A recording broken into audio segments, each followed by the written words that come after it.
നമ്മള് മുറിച്ചിരിക്കുന്നത് ഇത് ഇറാനി പോള ഉണ്ടാക്കി കഴിഞ്ഞാൽ ഭയങ്കര സോഫ്റ്റ് ആണ് കേട്ടോ ഗൈസ്. നോക്കി എടുത്ത് തിന്നാൻ നിക്കണ്ട,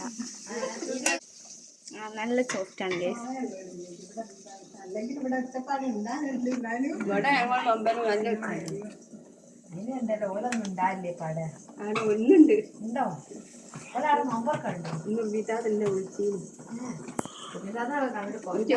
കാണാൻ മുടിയായിട്ട് എന്ന് ഞങ്ങൾ നോമ്പൊക്കെ മടി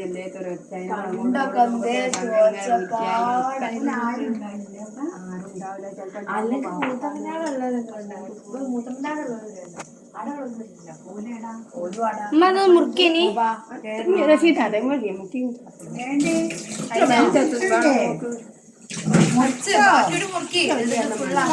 ചെറുതാക്കി ചൂടായിരുന്നു ഇങ്ങനെ ചതുരത്തിൽ ചൂടായിരുന്നു. ഇത് ഇനിയും ചെറുതാക്കാൻ മോളെ പൊട്ടി.